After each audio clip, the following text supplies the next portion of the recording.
Histoire en 5e, thème 2, l'affirmation du pouvoir royal, 10e, 15e siècle. Pour commencer, comment régnaient les premiers Capétiens? Hugues Capet devient roi des Francs en 987. Ses descendants sont appelés les rois capétiens. Ces premiers Capétiens ne dirigent vraiment que le domaine royal, ce qui leur appartient directement, et n'ont quasiment aucun pouvoir sur le reste du royaume. Mais même dans le domaine royal, ces rois doivent faire face à des seigneurs indisciplinés qui contestent leur autorité. Les rois font partie de la féodalité. Les rois sont-ils des seigneurs comme les autres? La féodalité, c'est le système d'obéissance qui unit les vassaux à leurs suzerains, en échange de services et d'une terre, le fief. En théorie, le roi est au sommet de la féodalité, mais ses vassaux, les grands seigneurs, sont bien trop puissants pour lui obéir. Seulement, le roi n'est pas un seigneur comme les autres, il reçoit le sacre.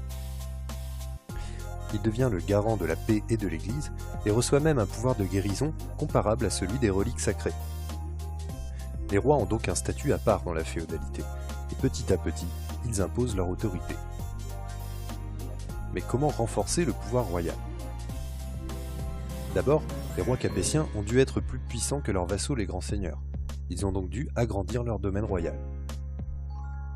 Et c'est ce qu'ils n'ont cessé de faire pendant 5 siècles, par mariage, par héritage ou par la guerre. Les rois capétiens ont voulu aussi limiter les pouvoirs des seigneurs. Philippe Auguste leur interdit d'émettre de la monnaie. Louis IX leur interdit les guerres privées pour imposer sa justice. Enfin, la guerre de 100 ans est une période pendant laquelle les rois ont dû affirmer leur pouvoir en renforçant l'administration et en construisant une armée professionnelle.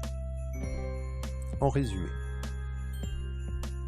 la famille des Capétiens règne à partir de 987, puis les Capétiens-Valois à partir de 1328. Les premiers Capétiens ont peu de pouvoir et ne règnent que sur un domaine royal limité. Les rois sont dépendants du système féodal et doivent donc imposer leur autorité à de puissants seigneurs, les comtes et les ducs. Ils renforcent peu à peu leur pouvoir en renforçant l'administration, l'armée et en agrandissant le domaine royal.